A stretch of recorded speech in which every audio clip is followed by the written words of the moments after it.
We're live. You have it. Good. Yeah, we're live. Okay, thank you. Welcome everyone to the Town of Vesuvius regular open meeting of council, July 19th, 2022, 2 p.m. in council chambers. First off, and I'd like to welcome Miss Oshowski, who is here looking after the computer today and learning at the same time. And Councillor Harvey, who's on the screen. First, we'll do the approval of the agenda and late items. I don't think no late items. Thank you. Could we have a motion, please, to approve the agenda? Councillor Rhodes, Councillor King, all in favor. Thank you. And the adoption of some minutes, the regular open minutes from June the 28th, 2022. Moved Councillor Bennett, Councillor Rhodes, all in favor. Thank you. And we'll move down to water matters. And my marker here. So that the water district information be received for information is the recommendation, and water district cash requirements for districts 8 and 9 as of July 19th are in the amount of $18,870.32. Director Morera is moving that. Director Rhodes is seconding that. All in favor. Your hand was up. Are you all right with that? Yeah. Oh, sorry, you're not. Well, you are on Thursday. Your director wrote it's RDOS, so we all have several names. Okay, thank you. And we'll now move on to correspondence. And the Okanagan Basin Water Board highlights. The last meeting was on July the 6th, and it was quite interesting because we had Martina Beck, who is with BC Ministry of Lands, Water Resource Stewardship, and the BC Conservation Officer, Dave Webster, giving us an update on the province's invasive mussel defense program. And this inspection stations, which were open in April, will be run until October. And they did find 5 mussel fowl boats that have already been picked up at the borders where they do it. All 5 were coming from Ontario, and 2 of them were destined for the Okanagan. Interesting, because I was there and I heard the lady that there was a boat, a huge one, barge, 2 barges together. They were coming across the country, and when they got to the Alberta border, they notified them in BC right away because there were no inspection stations in Alberta that were big enough to handle this. So by the time they got to BC, they'd been notified, and they escorted these 2 things with 1 truck, I think, down to Vancouver and isolated them immediately for a month, and had to go through and look at, and there were, of course, they'd been taken out of the Great Lakes, and they were full of zebra quagga mussels. So the program is certainly picking up problems like this. The only concern is, how many are we not picking up? So that's why we're still really working hard on this. Don't Move a Mussel campaign is a big one in the Okanagan right now, aimed at raising public awareness. And we were talking about this morning with Kelly Glazer, that when you put out a message, it doesn't get heard the first time, and it often takes 8 or 9 tries before it sinks in. People need to hear it, and that's just common. People need to hear it several times. So spread the message, not the mussel, is the latest. There was a boating workshop put on by OBWB, Boating Benefits, Impacts and Solutions Workshop. And we know that there are many people that are concerned with boats in the lakes, in the rivers, and because people are not traveling as much, we think that there's probably more boats than usual around. So we're just having a look to see what can be, what people can do to try and be aware of the concerns that they need to look at. And the next meeting of the water board will be held in September, so not in August, and it will be the annual meeting. So could I have a motion, please, that we have the report received and filed? Thank you. Councillor Rhodes and Councillor King, all in favor. Thank you. So we now have, Mr. Davis is back. Good. So this would be this is the Desert Pickleball Club request to waive fees. Mr. Davis. Thank you, Madam Mayor. Our local pickleball club is looking to put on a tournament for its local members. They have quite a few members locally, 140 as prescribed here in our report. And they're looking to do the tournament in September for 3 days. And they're asking council to waive some of the fees associated with this as part of our fees and charges bylaw. The total amount for the 3 days for the forecourts would be a little bit over $2,000. However, this is now our current bylaw. So our bylaw just got updated middle of June. We did receive a letter from the pickleball club at the beginning of June, which was I think it was about $2 less per hour per court. The CPI this year, and I don't recall what that is, Jim, but it was a little bit more than in normal or past years. And what they're asking for now with the current cost would be a little bit over $2,000. One of the premises behind their ask is they would like to open the tournament up in future. So it does, and it will have an economic impact in the community. This past year, we also provided the local pickleball club with some grant funding, about $3,000 that we had for the purchase of some sails, which currently isn't completed yet because it's part of the upgrade that we still have in our books. And that's pretty much it. So their ask and what staff is recommending, that council waive the fees associated for the Desert Pickleball Club to use the outdoor pickleball courts during their proposed tournament dates and times, and the total cost would be $2,052. Just to make a note too, we do have some funds still in our community service grant program, enough to cover this cost if council so wishes to do that. There could also be another option. I know there was two presented to approve it or not approve it, but there could also be another option to subsidize the fee by using some of those funds. Thank you very much.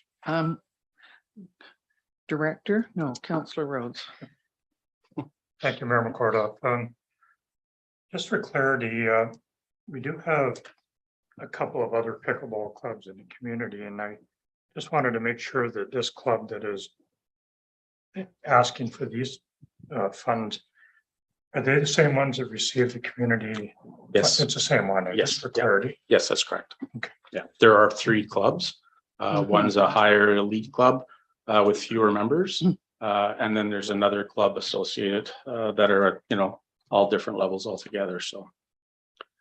Go ahead, Councillor King. Yeah, thank you, Madam Mayor. I just wanted clarity. You said this is kind of an internal tournament just for the local members, and maybe next year they would invite some other members from out of the. That is correct. Yeah. Go ahead, Councillor Harvey. Thank you, Madam Mayor. So if I understand this correctly, absent the club going ahead with the tournament, there would be no revenue. That is correct. Yes.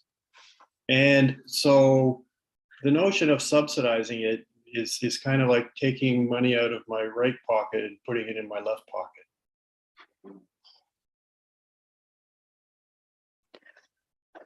Yeah, it seems so. Go ahead. Sorry. Go ahead. I mean, like that third option doesn't make a lot of sense to me. I mean, okay, it's an option, but it's not in our budget that we're going to get revenue from this kind of activity this year. And the fact that there's community grant money available, I don't see as much of an issue, because we take it from that pot and we put it over into the service revenue for community services pot as income. Nothing changes. So anyway, it's just an observation. I would be in favor of having them go ahead and seeding the opportunity for future tournaments. I think it's a good thing. We've heard a lot of presentations from one of the other clubs or both that of the growth, and it's in your report. The notion, as soon as they have an invitational where they get pickleball members from other communities, the fees are on. They're going to have to pay. Go ahead, Councillor Rhodes. Thanks again, Mayor McCordoff. Well, I'm going to jump in and make a motion based on the exact wording in option number 2.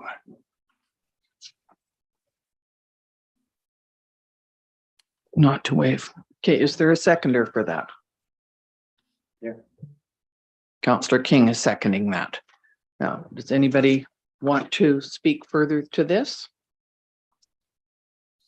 Okay, well, let's take the vote then. The option is for the fees not to be waived for this proposed tournament.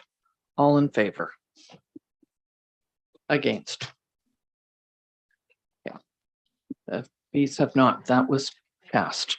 Thank you very much. Okay, next we will go on to the fleet purchase. Mr. Brownstein. Thank you, Your Worship. This is a request to award the purchase of a new crane truck and new dump truck complete with snow and ice control equipment to Falcon Equipment to a maximum budget of $543,250. And that council authorize all signatories to enter into a purchase agreement for a new crane truck and new dump truck complete with snow and ice control with Falcon Equipment. This replaces 2 aging pieces of equipment. They were identified in the fleet assessment and replacement strategy in 2022. Just one correction to the staff report is, unfortunately, delays have already started to happen, and these pieces of equipment won't be arriving until January 2024. You won't get it till 2024? That is correct, Your Worship. So it says 52 weeks, but that's incorrect then? Yes. Oh. So we better get on the list now. Is that what that means? Okay. So you're recommending that in the top that we authorize that and get it started. Anybody like to make that? Go ahead, Councillor Rhodes. Just one question. Where does this fit in our budget process? Was it for this year or next year? Or?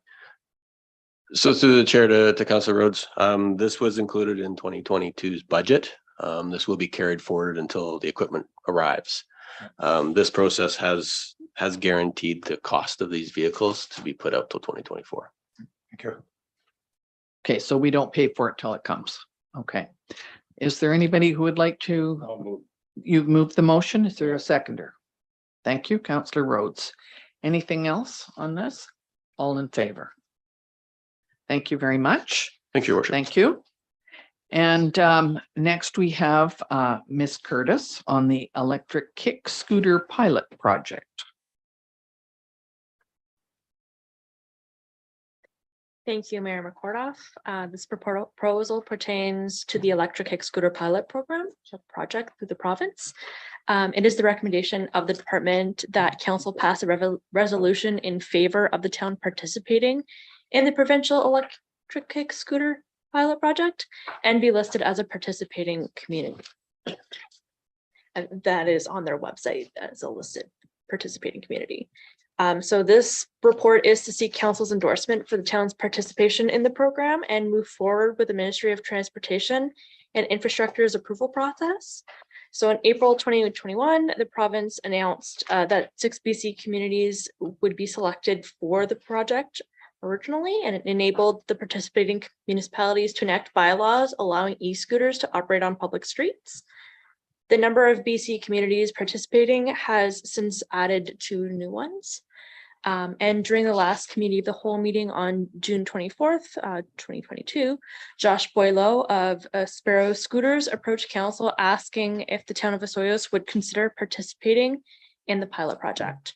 Currently, e-scooters are only permitted on roads and highways of participating pilot communities and in accordance with the electric kick scooter pilot project regulations and bylaws within each pilot community.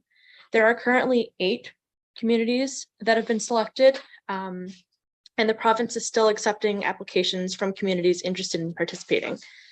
So on the following page, you'll see that there is a list of those who started as pilot communities back in 2021, including Kelowna, Nanaimo, North Vancouver, Richmond, Vancouver, and Vernon. And the 2 new ones are the District of North and West Vancouver.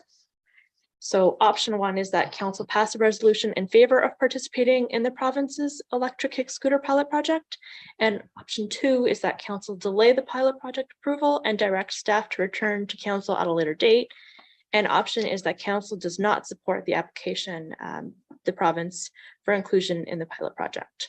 So implications include that it's a space efficient and low carbon transportation mode, and e-scooters can provide an additional travel option for both residents and visitors. And should a formal resolution be passed stating the town's intent to become a part of the pilot project, staff would then prepare draft bylaw updates for council's consideration in order to be consistent with the provincial's pilot regulations. And the regulations will address performance standards for e-scooters, safety requirements like helmets, broad rules about how and where riders can use e-scooters within the community, and municipalities have been able to modify some of the street use rules through their bylaw process. So it's like the traffic bylaw. And there's no cost associated with this report.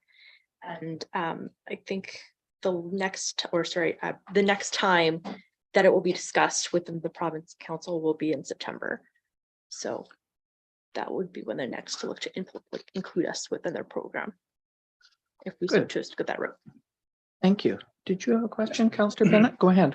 Thank you, Madam Mayor. I don't quite understand what we're going to the province. They're gonna say these communities can have scooters because we're gonna do a bylaw. I'm not sure what we're applying for here. We're just. Thank you. That's a good question through the chair. Thank you, Councillor Bennett. So the idea is that we're requesting that we would be included in the pilot program. So right now, of course, we are seeing scooters being ridden in the town. And despite the fact, of course, that they're not a permitted use in the province, unless you're within the program. This way, if we entered into the program, we could come back with proposed amendments to our street use bylaws, et cetera. So council could make decisions on where you might allow scooters. So for example, you may not allow them on, well, they're not permitted on sidewalks for starter. That's a definite must. You might say that you're prohibited from using them on the highway and that you have to use them on the back roads, et cetera, and that kind of thing. And then if we were included in the program after a specific period of time, say 2 years, we could come back and assess the program and just the use of scooters and decide whether or not we want to move forward with allowing them in the town. That doesn't preempt the province from coming back and saying, we've decided that this is just not a good idea. The truth is they're here and they're probably not going away anytime soon. Sorry, go ahead, Councillor King, and then Councillor Rhodes. If we didn't get into this project, couldn't we just update our bylaws to deal with scooters? Yes, we could. Right now, technically speaking, if you look at the Ministry of Transportation's websites, it does say the use of scooters is not permitted on in any community in British Columbia unless you're part of the program, but they are everywhere. So it's Technically, we could update our bylaw. Even and though we really wouldn't need to right now. Technically, you couldn't update your bylaw because if it's not, if the permitted. province isn't permitting the use, our bylaw would hold be up. moot, really. So we're just in favor of participating in the pilot project. Correct. That's We're all doing asking today. Thank you, Mayor McCord. To clarify, we're asking the province to consider Vesuvius as a community to include in the project program. Councillor Rose, did you have any? Yes, you did. Thank you, Mayor McCorduff. I think you kind of answered the question, but when we were pitched that was a commercial entity that pitched us. Correct. And supporting this program, is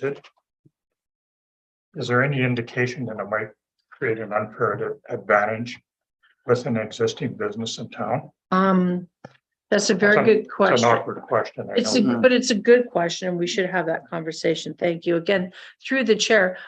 If we were in a pilot project program, it would not prevent anyone from coming and opening up a scooter rental business. They're not the only company, the ones that came and pitched you, so to speak, that asked us for a business license. Okay. So And people would have you their own have as to well. give a business, you would have to provide a business license for other companies Well, if they, Yes, because we would want to make sure they're properly insured, et cetera. Sure. Yes. okay, got you. So. Go ahead. Question. Mhm. So if I understand this right, if we pass this, they would apply for a business license? No, if we No. pass this resolution, we would then prepare the application along with council's resolution to submit to the province. The province would decide whether or not they want to include us in the program. Okay, then if they come back and said, yes, we would update a bylaw. That's correct. We would update our street use bylaws. Might this happen this summer, or is that too far down the line to? Through the chair, basically, they told us there was an opportunity in July and there was an opportunity in September to bring it forward to the province for decision. And the one in July has unfortunately already gone by. So it will be September that they make their next decision on if any other communities will be joining the pilot project. And is it year long? Like, could you ride scooters all year long? You Yes. could, okay, all right. Not that you might want to at some times of the year, but okay, go ahead. One more question. Yep. You mentioned the next input is of September. Do you know if there's another input after that? I do not. Okay, is there somebody who'd like to, go ahead, Councillor Bennett?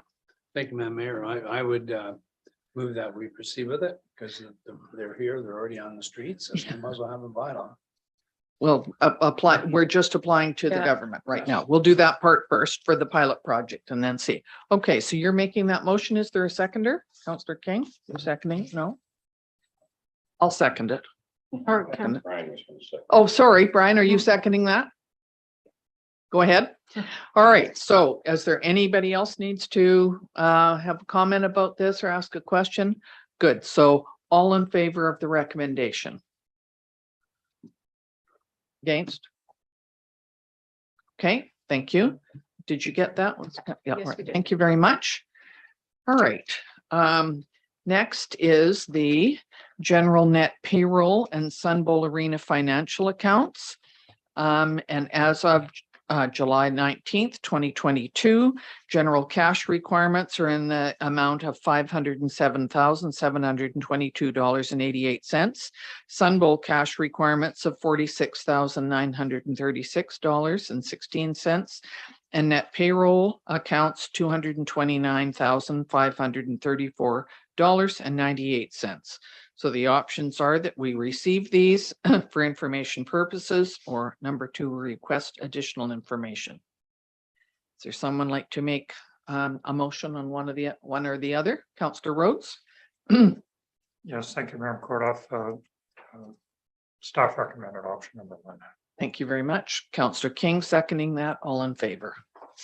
Thank you. And next we have the building permit. And you can see that we have several more buildings at 8,000 Vedette Drive that are in the process of being developed. And an in-ground swimming pool and some basement suites, tenant improvements, and storage rooms. So for the month, it totals $8,389,000, and total to date is $15,291,000. And in 2021, to this date, it was 18,000 to 224. So we're a little bit behind, but obviously lots of building going on. So if there are any questions, no, could we have a motion, please, to that this be received? Thank you, Counselor Rhodes, Counselor Bennett. All in favor? Thank you. And next is bylaws. And that would be the zoning amendment bylaw, number 1085-143. Ms. Curtis. Thank you, Mayor McCordoff. This proposal pertains to the property located at 6814 97th Street. The recommendation of the department is that the zoning bylaw amendment, zoning bylaw application V2204 be accepted, and that zoning bylaw amendment number 1085.143 2022 be read for a first and second time. The applicant is proposing to amend the zoning designation of the property located at 6814 97th Street in order to accommodate the subdivision of the property into two small lots. One will contain the existing home. So the subject property is owned by Sean Pearson and Patricia Pearson, and the applicant is Sean Pearson. And the legal description of the property is Lot 7, District Lot 22450S at SDYD Plan 28375. The OCP designation for the property is a medium-high density residential, and the current zoning is an R1 single-family residential, and the proposed is an R2 single-family residential small lot.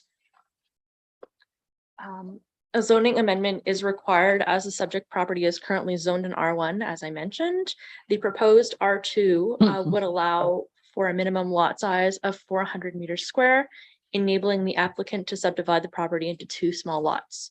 The proposed site plan illustrates that all proposed lots conform to this requirement. The subject property is designated as medium-high residential in the town's official community plan. This lot is also located within the Southeast Meadowlark Plan area. The Agricultural Land Commission has confirmed that the property is within the 8-lot subdivision on Wren Place, and that includes the lot in question, and they're exempt from regulations set forward by the Agricultural Land Commission Act. The Meadowlark Plan supports intensive residential development, and the OCP seeks to accommodate diverse housing options as a form of infill development and intensification in the existing residential neighborhoods where possible and suitable. The proposed rezoning and subsequent subdivision of the subject property would comply with OCP density requirements and policies. Offsite servicing and any additional engineering requirements will be secured through the subdivision process, and development cost charges will be payable at the subdivision stage. And as per the Town of Osoyoos Land Use Procedure Bylaw number 1235, 2007, rezoning applications signage will be placed at the subject land, notifying the public of the pending application, and has been posted. Once a public hearing date has been set, the sign will be updated, and the neighboring properties owners and tenants will receive notification by mail, and notices will be placed in the local newspaper as requirement by the Local Government Act. So staff is of the opinion that the site is suitable for a smaller lot size, and the proposed development is in keeping with the spirit of the OCP, and the new subdivision lot will contribute one more to the housing stock demand in the town. So option one is that the town zoning bylaw application Z2204 be accepted, and B, that the zoning amendment bylaw number 1085.143 be read a first and second time. And option two is that council rejects the application and the bylaw be abandoned. So implications include that the proposed amendment and subsequent subdivision will enable one more residential plot. There is a preliminary development proposal package that has been forwarded to outside agencies, MOTI, for example, for comment. Significant comments received through the process will be presented at the public hearing, and a notice of development sign has been posted, as you can see in attachment 4. The notification for the public hearing will be mailed as stated, and there are no impacts to the budget associated with this report. And should the first and second reading be granted, a staff are proposing a public hearing be held on August 23rd, 2022, following the required notification process. And consultation with the Osoyoos Fire Department and operational services will be continuing as part of the subdivision and building permit processes, and adequate services have been confirmed for the proposed new lot. Good, thank you very much. And there's quite a lot of information here too, so that's good. Anybody have any? Go ahead, Councillor King. Yeah, thank you, Mayor. Just a question, since this is on the highway, do you have to talk to highways? Yes. Yeah. They have to Yeah. sign off on it. Okay, Yeah. that's what I thought. Thank you. I'll move 1A. Thank you. Are you seconding that? So that zoning amendment, a zoning application bylaw be accepted. All in favor? Thank you. And what about, go ahead, Councillor Rhodes. Thank you, Mayor McCord. I'll move the staff recommended option 1B. Thank you. That the bylaw be read a first and second time. Is there a seconder for that? Councillor Bennett, thank you. Any concerns? All in favor? All in favor, right? Thank you. And so it's August the 23rd will be the open house or the public hearing on this issue. Thank you very much, Ms. Curtis. All right, that's passed. We will now move on to the foreshore and lake zoning. 53, well, 8,000 Cottonwood. Great. That would be Miss McKay. Thank you. Thank you, Mayor McGrath. So the recommendation before council today in 4 parts is 1A, that foreshore and lake zoning amendment bylaw number 129.04 2022 be adopted. B, that council resolved to discharge covenant LB 128119, which is the foreshore covenant. We'll discuss that further. And that council resolved to discharge LB 128116, no build covenant. Now that covenant was registered as part of the Indigo development proposal, and that was for the additional housing units for the density bonusing. And D, that council support issuance of development permit 2022-02, and I wanted to note that that restricts the number of boat slips to 40. So the council will recall you recently approved a rezoning proposal for the property located at 8,000 Cottonwood. The new development provides for 58 residential units and a mix of single family townhome and condominium units. The developer was seeking council approval for a 60 slip strata marine facility. Since council last reviewed the proposal, the size of the marine is now decreased to 40 slips, and note that the size, location, and number of slips would be further secured through the development permit process. And any proposed future changes to that would need to be approved by council. And that includes even if we were to go forward with the new foreshore and lake zoning bylaw update that changed the permitted number of slips in front of a strata moorage unit facility, like we would still have to go back and change their DEP if they want to increase that. Right. So now the upland property is encumbered with 2 covenants. The covenants were registered on title as previously for that CD7 zone, the Indigo development. The first covenant was registered in exchange for an increase in density, and then the second one covenant was to prevent a strata marine facility from locating in the foreshore area. At the time the Indigo development was approved, it was determined that the foreshore would not have the capacity to support the increased users as part of the previously approved development proposal. Now that was because that density in that previous proposal was significantly higher than the density in the one that council approved recently. So the recently approved rezoning resulted in a decrease in that density, and council's being requested to support discharging both the covenants in conjunction with the request to rezone the foreshore to allow for the 40-unit marina facility. Now, again, the provincial approval process for the strata moorage use within the foreshore ensures that the development adheres to the best practices, and that may include baseline marine habitat assessment, which I understand they are going to require now. Then, of course, commercial activity is prohibited at a group moorage site, which I think is important for us to all remember, including the renting or selling of berths, but not including any necessary membership fees that may be as part of their strata. Now, you'll recall that the upland owner is Cottonwood Lakeshore Developments. The applicant, of course, is Joshua Hall, and the previous zoning is public recreation. They're looking for the W3 group strata moorage zoning.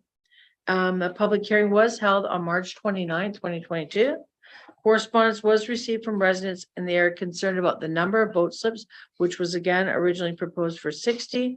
Residents were also concerned about the increased boat traffic and public safety at the public beach. And of course, the number of slips is now been reduced to 40. And then again, that's secured through the development permit process. Now, the options again before council are, as previously discussed, 1A, that the zoning amendment be adopted, B, that you discharge the foreshore covenant, C, that resolve to discharge the no build covenant, and D, that council support the issuance of the development permit as per attached to this report.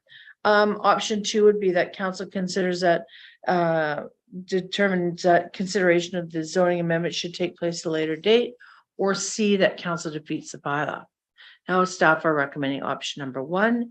Implications for the community. The Cottonwood Drive area is developed with several multifamily condominiums and townhomes, most of which have strata mortgage facilities, which have been approved by the province. The proposed marina is aligned with current development along that area. The applicant has prepared at their expense a landscaping plan for the public park as a contribution to the community.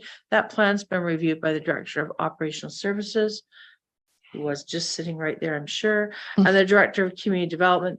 And the plan can also be used to secure funding through grant programs, and the developer of the upland property will also be contributing to park improvements in an in-kind way, which we discussed as part of the rezoning proposal. The proposed marina does require provincial approval. The province issues a referral back to the planning department just to make a double check to make sure that it complies with what we've talked about today and what we're considering. And then the marina itself has no impact on the town's budget. Upon a successful rezoning, the applicant would have two years to proceed with the works, to substantially commence the works. And again, approved strata marina at this location prevents the placement of private buoys and anchors within the foreshore area, which is something we are trying to, let's say, wean ourselves off of. And thank you very much, Madam Clerk, if there's any questions. Thank you. Go ahead, Councillor Rhodes. Thank you, Member Kordoff.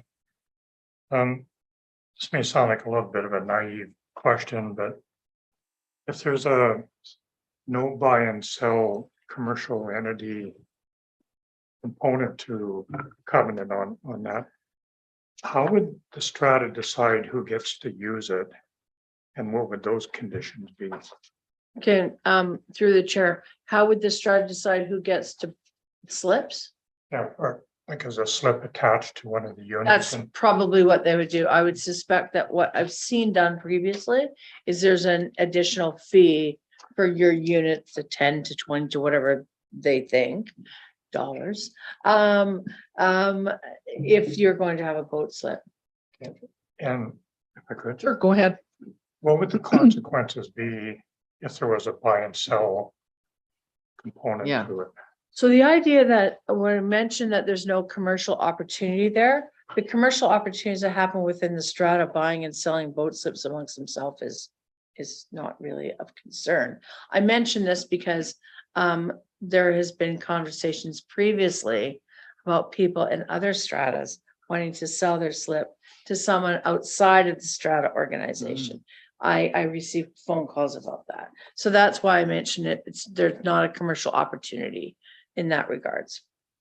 Also, you can't operate a commercial business, say a wine tour company with a boat from a strata mortgage site. So there are, 40 of the slips that are there have to be used or sold by the people. Only by the people in the upland that property. live there. That's the same with the entire, No. all the lake. And I think it's just wanted to mention it in Yes. case we want to have a conversation. We'll be talking about that a lot more as part of the bylaw. But if I bought a property that had a boat slip attached to it, in other words, then, and I decided that I wasn't going to have a boat anymore, could I then sell that to my neighbor? That'll be Yeah, up to the. that'll be up to the strata. That's correct. Okay, fair enough. All right. So we are being asked to look at 4 different, 1A. 1A, that the foreshore and lake zoning amendment bylaw be adopted. Is there a seconder? Councillor Rhodes. All in favor? Thank you. How about 1B? Counselor King, discharge covenant, the foreshore covenant. Counselor Rhodes seconding that. All in favor? Thank you. 1C, that no build covenant for increased density. Is that, are we have the same two? Counselor Rhodes, Counselor King, we're switching it. Okay, fair enough. All in favor? Thank you. Option 4. E. Go ahead. Counselor King, Counselor Rhodes, that the maximum boat slip for a development permit is 240. All in favor? Thank you very much. Thank you, Ms. McKay. Next is another zoning amendment bylaw. Thank you, Mayor McCordoff. Yes. This subject property is 5003 Lakeshore Drive. The proposal is for a multifamily development. The recommendations, there's 3 here. 1, that zoning amendment bylaw number 1085.136 2021 be adopted, and that council authorized issuance of development permit DP 2022-10, which is for the cafe, which we've not previously looked at. And then that council authorized issuance of development permit 2022-06, which is for the townhomes. And the reason that you're only seeing the cafe now is because that development permit is not technically associated with the rezoning proposal. Okay. So, but I felt that it was important that council approved that one as well. So on May 24th, 2022, council granted 13 to zoning amendment bylaw number 1085136 2021, and then following the public hearing. That was following the public hearing, and then if approved, this development would consist of a 40-unit townhome complex and a small cafe. The owner is Dracosia Holdings, and the applicant is Hot Sand Developments. And the OCP designation is tourist, commercial, and multifamily residential. So the property is in conformance. The proposal is in conformance with the OCP. So the zoning amendment applies only to the multifamily area. So the applicant, of course, is proposing to develop the eastern portion of the property with a 40-unit townhome development project. The western portion remains in the commercial site and accommodates the small cafe. The current zoning on the property is C4, tourist commercial, which supports the proposed use of the western portion of the property for the cafe. Again, the proposed lot has a total area of 4.45 hectare and will support 23 parking spaces and a loading bay. And then the cafe has a footprint of 264 square meters for an outdoor dining space. And the required parking stalls is only 11. So they have substantially more parking on the site than is required under the zoning bylaw. The townhome complex is an acre in size, and the proposed R7 high density residential zone would allow for a maximum of 75 units. So the proposed density of 40 units is well below the maximum permitted. The garages in each of the proposed townhomes accommodate 2 vehicles, and the driveways in front of each of the homes accommodates 2 additional vehicles. So that's basically 4 for each unit, and all but one of the units, it's a little bit short in the driveway. The townhome site also includes 7 visitor parking spaces, and site maneuverability mapping was provided by the applicant, illustrates that emergency vehicles are able to navigate the site accordingly. The applicant is proposing to install a remote controlled sliding gate between the commercial use and the residential uses to the east. And emergency service vehicles will be equipped with the means to open both the gates manually and electronically or physically if needed. And there's also the emergency exit entrance at the north end, as you've seen. Well, technically it's a far east south on 41st. So the eastern portion again of the property has been designated as high density residential. As part of the OCP consultation process, it was determined that was a better use for the property than say a future hotel. The townhome complex and the commercial development area also require issuance of development permits. Now you'll recall a public hearing was held on May 24th, 2022. 2 members of the public submitted comments relevant to the height of the development in consideration of the Island View RV park. The applicant did speak at the meeting and noted that additional trees will be planted to help ensure privacy of the adjacent property. Options are 1, council, for option number one, the zoning amendment bylaw number 1085136, 2021 be read a third time, and that council authorize issuance of DP 22-06, and that council authorize issuance of DP 22-10. Option two, council determines that consideration of zoning amendment bylaw number 1085136, 2021 should take place at a later date along with the issuance of the development permits. And option three is, of course, that council has the option to defeat the bylaw. Staff are recommending option number one in the three different parts as noted at the beginning of my conversation here. Implications: the community benefits from the additional housing option, and the cafe is located within walking distance of residents and a number of recreational vehicle parks in the area. Organizationally, preliminary development proposal package was forwarded to outside agencies. And again, I note that Ministry of Transportation stated that the proposal is outside of their 800-meter referral area and would not comment. The proposed OCP amendment, zoning amendment have no implications for the, zoning amendment bylaw has no implications for the budget. Following a successful rezoning and issuance of the development permits, the applicant will proceed with the subdivision process, and any site servicing requirements would be secured through that process. And the property is located within a municipally serviced area. Town services at the site are considered to be adequate for the proposed development, and any off-site servicing that may be required would be secured again at time of subdivision. Consultation has been taking place with the Swiss Fire Department and our Operational Services Department, and that would be ongoing as in addition to town's building official. We'll continue those conversations to ensure that concerns that may be raised by the Fire Department Operational Services are addressed as part of the building permit process. And of course, attached to this report are zoning amendment, the development permits, and the public hearing minutes from May 24th. Thank you, Mayor McCord. Thank you very much. Ms. McKay, go ahead, Councillor King. Thank you, Madam Mayor. Has this property actually been divided into two separate lots? Or Not yet, no. will it be That's the intent, yes. the intent? Yes. That's what they will be So doing. we'd be looking at authorizing a development permit before that's done? That's not unusual. We do that all the time. We just did that on 89. Okay. Councillor King. Okay, so and if we issued both these permits, you could choose to build one and not the other technically? Well, I don't have to let him do that. Okay, thank you. It's understood that it's in the development permits that the conditions of the subdivision is when you would secure the services. So the cafe could build, he's got services already for the cafe, You don't have to issue a building permit. but you're authorizing a development permit on your request. Correct. He just said he doesn't need one. Building permit. Oh, sorry. Okay.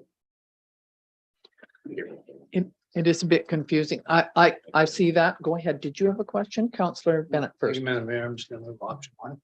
Oh, okay. We did have a question Brian has a first. Can I question, take too. that first and then, yeah. I'm just gonna. I read it. Okay, go ahead. Yeah, it's just for clarification, and it happens to me all the time in my practice with using an old report and cutting and pasting.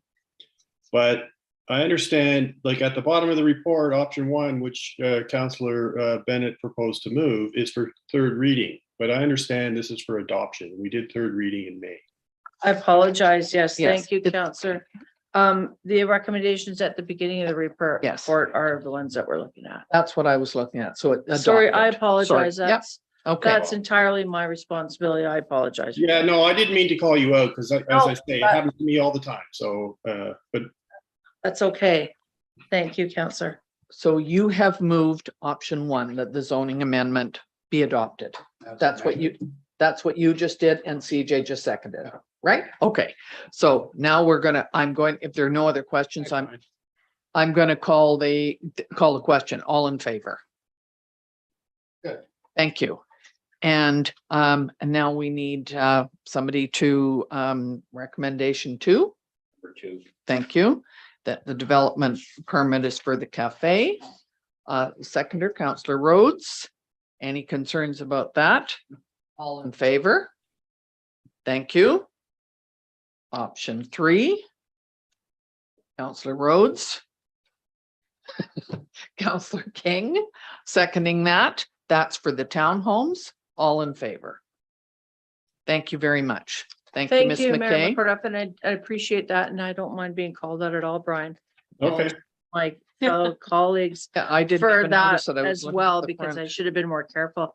I just wanted to make a quick note that that council's aware that there are terms and conditions within our development permits with prior to issuance of building permits, including stormwater management plans and some, us on and off-site improvements, et cetera. So we're pretty stringent over there. You will make sure it's all done before you hand them the paper. Okay, Gotcha. good. Thanks very much. Thank Appreciate you. your time. So we're now moving on to the Mrs. Hilson, the travel expense policy. And here's where you're going to explain the things that we had concerns about the last time. Thank But you. yeah, go ahead. Thank you. Travel and expense repeal bylaw 1379 was read for first and second and third time on June 28th, and staff are now bringing the bylaw for council's consideration of adoption. If council adopts the travel and expense repeal bylaw number 1379, staff are then requesting council to approve the travel and expense policy.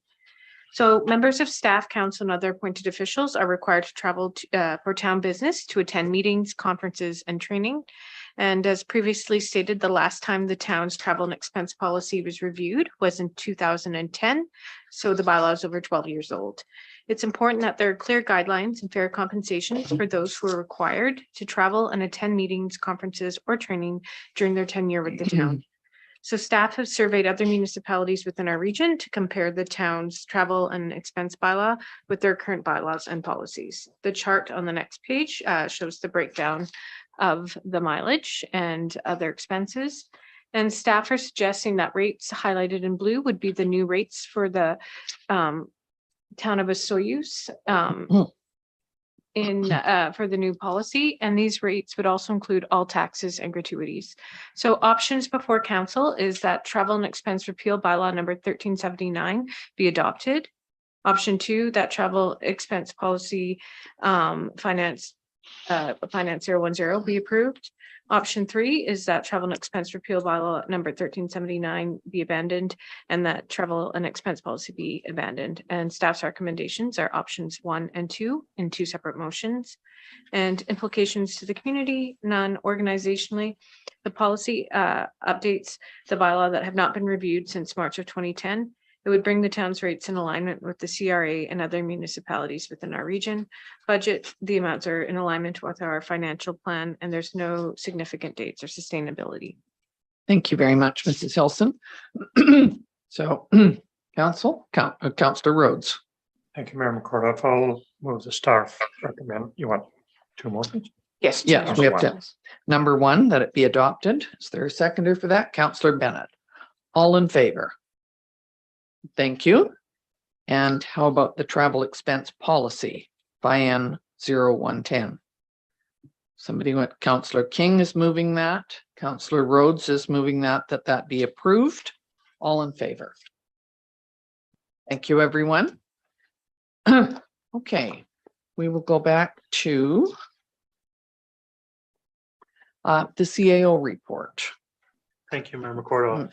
So CAO activities, under the CAO, we're receiving and approving director reports, reviewing local government climate action reporting requirements, dealing with mechanical issues at the Sun Bowl during startup.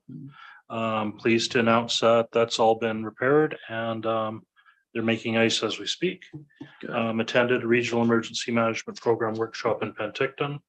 Under corporate services, director has worked on various human resources issues for the town. Director and deputy corporate officer have been very busy planning the upcoming municipal election. Deputy corporate officer and corporate service admin support have been busy dealing with municipal tickets.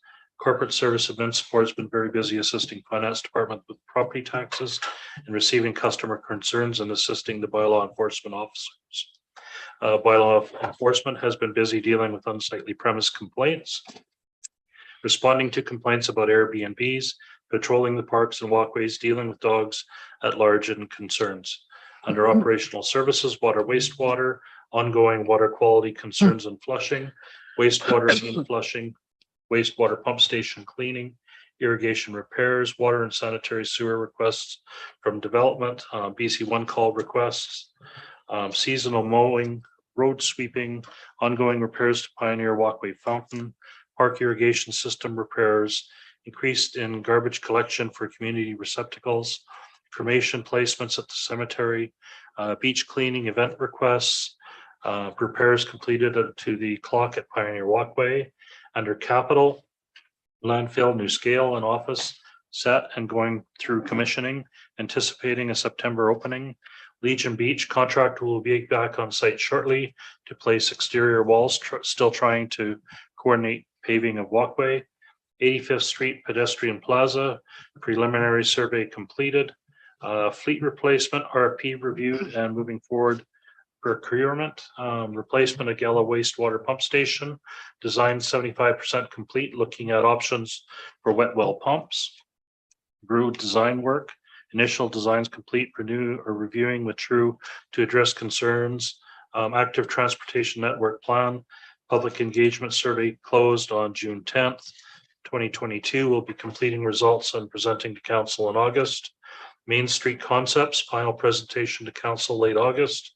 Master plans for water and wastewater systems in preliminary stages. South domestic water system extension in final stages, reviewing deficiencies with contractor. Finalizing design for valve chamber replacement at 340 Reservoir. Under fleet, Unit 4, the 2011 John Deere mower out of service, needs new engine. New zero-turn mower purchased due to ongoing equipment failures. Landfill solid waste, ongoing staffing issues for scale due to illness. Under community services, our first week of the Tykes camp was finished. It was a successful camp with 10 kids registered. The opening of the arena was delayed due to a leak in the chiller. Repairs are currently underway and staff have implemented strict safety protocols while this is being done. Goal date is opening on July 25th. New signage is going to be placed at the marina to let public know that it's a private moorage. Fall programming has started. A lot of new ideas and programs are being planned for this year. Under planning and development, development continues to be busy with development inquiries and building permit processing. Planning projects, director is currently preparing a draft resort development strategy for council's review. For staff development, director of planning and development services attended Elevation 2.0 at the SIP and PIBC conference in Whistler. P&D staff are completing the required courses on Biz Trainer, and the director completed the climate action review incentive program survey on behalf of the town. Under business licenses, there's been 4 new business license applications. That's Chantel's Wax Bar and Aesthetics, WW4B Hands On, Amiri Homes Limited, and Coastal City Investments. We've also had 5 new building permit applications. And under finance, property tax collection went well. 96.1% collected and processed by the due date. Processed 1 FOI request. Dealing with ICBC on 3 separate claims. Processing property tax deferrals, 61 applications received for 2022. And completed the LGIS grant claim and budget forecasting for the water twinning project. And that's the report. Thank you, Mr. Zackley. You've been busy. Councillor King. Thank you, Madam Mayor. Just a question about the chiller up at the ice rink. Is that something that comes under warranty? No, the chiller is actually 16 years old. Okay. And it actually only has a lifespan of 20 years. So I believe Gerald had it in not in this 5-year capital budget, but I think it was year 6. So it's probably, go ahead. Yeah, sorry, Jim. I was surprised that the chiller was 16 years old because we replaced it when I was here. The original chiller that was there was 25 years plus. And we want to go with a different system that'll take less ammonia. Right now we have about 850 pounds of ammonia. And if we went to a different system, it would be a smaller unit with about half of that. So it would be a little bit safer, but unfortunately it's more expensive. And again, it would be, put together asset management wise, what's the life of what we got now? And we've done some of that stuff. Most of it's been up to date and in place and, all gone through technical safety and all that fun stuff. But unfortunately, if we got to replace a chiller next year or 2 years or 3 years, maybe we need to order it now. So the repair on this one is just, it'll be good for a couple of years, but we really do need to think sooner than later. Okay. Well, you better bring us a report on that. Yes, go ahead. Mr. Davis, the staff needs training to operate that, or you have some classification? Oh, yes. Yeah, all of our operators have to have their refrigeration certificate. There is a couple that don't have that level, but there's different levels of that. So we have a nice facility operator, RO operator is what we have, and that's what we need. So they all have that. Yeah, I want to thank you very much for getting on top of that and hearing it's back in service, and the ice will be going in this week, and had people, that's exciting. That's We good. have a new manager, new lead hand, and he's very in tune and up to date on all that stuff, which is good. Yeah, that's Yeah, great. Andrew Barnes did a Yeah. exceptional job. Great. So what we need is a motion, please, to receive the CAO report. Councillor Rhodes, Councillor King, all in favor. Thank you very much. And now we'll look at council reports. Councillor Bennett. What have Thank you been doing? Thank you, You've been Madam at Mayor. MIABC. Just a couple small ones here. Yeah. July 4th, meeting of the Trails of the Okanagan, and we're going to be bringing the booth here for the August 4th and August 16th, or August 6th and August 16th farmers market, just to show off of what we're trying to get done. And then July 6th, 8th as an MIBC board retreat in Whistler. And it was the first meeting with our new CAO, Megan Charlton. And basically, the main goal right now with MIBC is to try to maintain stable rates, because insurance rates are going crazy. And a lot of the larger centers now in Vancouver are wishing they would have joined MIBC last year, because their rates have gone like this. And the biggest problem is you can't get earthquake coverage, because Lloyd's of London is only so big, and Swiss Re and these reinsurance companies, there's only so much earthquake insurance out there. And basically, we only have so much. So basically, if you're from northern BC or the Okanagan, we welcome you. If you're from earthquake zone, you're going to have problems getting insurance the next 2 or 3 years. So basically, as being members of the MIBC, basically that helps maintain the rates, because you're all owners of that association versus paying insurance companies and all their directors and investors, right? And so I think that's a big thing, is the industry is more volatile, and I guess we got to react to change as it comes, because nobody's fire. I mean, Linton, we still have no idea what that's going to cost. Make that $5 million fire hall, and so these forest fires can be very damaging. For So sure. anyway, other than that, it was all good news. Thank you. Councillor Harvey. Thank you, Madam Mayor. So since our last meeting, I've attended 2 more budget committee for the library board, budget committee meetings. And again, it's for next year's budget. Those are in-camera meetings, so I can't speak too much about it, but we have finalized and will recommend to the full board at the end of August a budget for next year, and I can report more fulsome after that. Good, thank you. Councillor Rhodes. Nothing reported this time. Councillor King. Thank you, Madam Mayor. Back from the 7th, and attended the accessibility and age-friendly meeting. It was basically to review what we're discussing and moving forward with things. Mr. Davis was off sick, so it was kind of just a general talk, but we're pretty excited with the things moving forward there. And you will hear more about it as the report comes forward. Okay, thank you. So I don't have a great deal to report this time. I have been away down in California visiting my 1-year-old grandchild. And so I've just got back yesterday. But we haven't had a meeting since Cherry Fiesta, and somebody needs you. So I just wanted to say a huge thank you to all of the people that were involved with Cherry Fiesta. Of course, the Suez Festival Society, who did an amazing job of organizing it. Our town staff, who were very, very helpful, all of them, in getting things working. Of course, the fire department and our fire guru, Frank Sandvliet, for putting on an amazing, there were people there that had never been to the fireworks before and they couldn't believe it. So we just want to thank Frank Sandvliet and Annette Starr, who seems to be like the Energizer Bunny and run around, collect all the money for that. And the and our Osoyoos Fire Department and our Anarchist Mountain Fire Department, who not only were in the parade and we're having great fun in the water zone with the kids that love to see them, but also helping out in the evening with making sure that things were safe down at Gyro.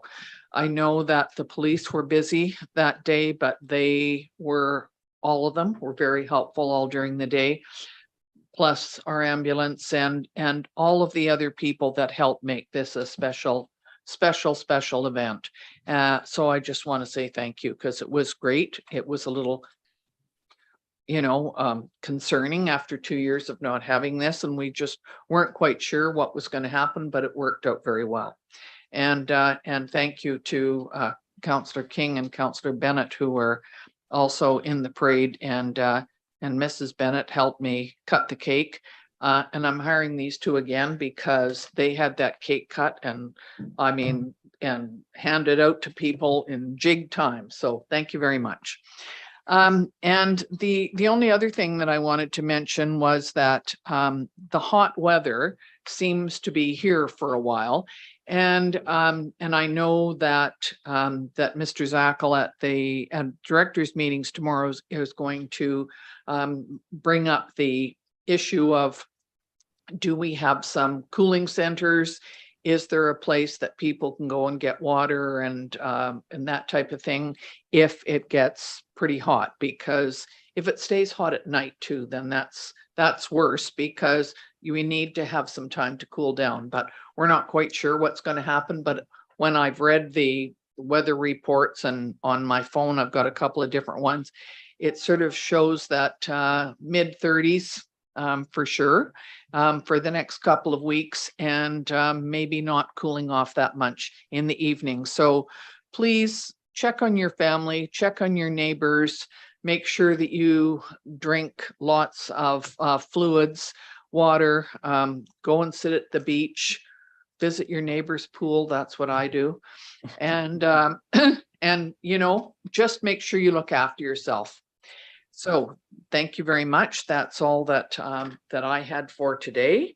And I'm now going to need a motion, please, that pursuant to section 91 of the Community Charter, a part of a council meeting may be closed to the public if the subject matter being considered relates to or is one or more of the following. Section 91M, a matter that under another enactment, Freedom of Information and Protection of Privacy Act, section 22(1) or 22(3)(f), or section 91G, litigation or potential litigation affecting the municipality. So could I have a motion, please? Thank you. Councillor Bennett, Councillor Rhodes, all in favor. Thank you very much. Thank you, everyone. Do you